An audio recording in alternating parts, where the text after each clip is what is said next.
What's up guys, Lon here from Android Authority, and this is the S7 Edge. It's one of two of Samsung's latest flagships, and this year's Galaxy S line is more of a refinement than a complete revamp, which is perfectly fine because there wasn't a whole lot wrong with the design of last year's model. It's still made of glass on the front and back with an all-metal frame, but everything pretty much has been rounded off at every angle.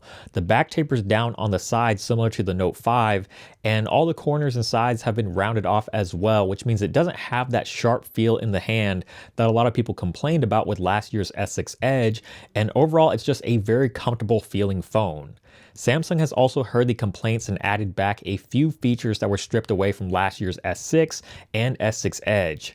There's still no removable battery, but it's IP68 dust and water resistant again, and Samsung has brought back micro SD card expansion built into the SIM tray, but you also have the option of running 2 SIM cards instead if you don't care about the expandable storage. Another big issue with last year's Galaxy S was battery life, but with the S7 Edge packing a huge 3600 mAh battery inside, there should be no reason why this phone can't go a full day, if not a little bit more. It's a little bit larger of a phone this year as well, and most of this is due to having a bigger display. It's a 5.5-inch Quad HD screen, and it's AMOLED just as you would expect from any typical Samsung phone. So of course you're getting those super vibrant saturated colors, wide viewing angles, and inky deep blacks. It's an always-on display now too, which means you can peek at your notifications, calendar, time, and weather, all without having to wake up the phone, and Samsung says it drains less than 1% of the phone's actual battery life. The dual curved edges still give off that really cool waterfall effect, and Samsung has added some additional software tweaks to further take advantage of the Edge display. You still have the People Edge and Apps Edge just like before, but now you have 2 columns of apps, which makes it a lot more useful.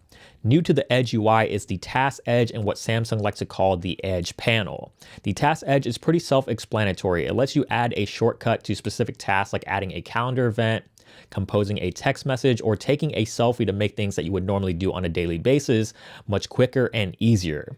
The Edge panel, on the other hand, is basically a bunch of customizable widgets that you can pick and choose between, such as stocks, Yahoo News, calendar, or weather to quickly give you information at a glance.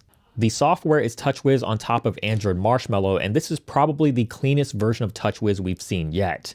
The squared circle icons aren't the most eye-pleasing things in the world, but they're definitely a big improvement over Samsung's previous icons, and they finally ditched the blue-green color scheme for a much more simple-looking blue and white.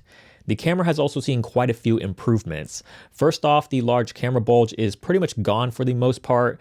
There's still a slight bump, but it's nowhere near as drastic as before, and it definitely makes for a much cleaner and more streamlined design. The camera itself is a 12 megapixel sensor, which may sound like a downgrade from last year's 16 megapixels, but this reduction in megapixels allows for a much larger pixel size at 1.4 microns for improved low light performance, which is augmented even further with the wide f1.7 aperture.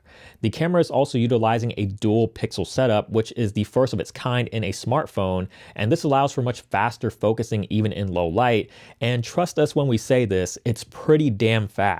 Now, as far as specs go, during our meeting, Samsung would not mention the processor or RAM. We're assuming the Exynos 8890, but we'll definitely keep you posted on AndroidAuthority.com once Samsung confirms this information. So until then, hopefully you enjoyed this quick look of the Samsung S7 Edge, and stay tuned for the rest of our MWC 2016 coverage.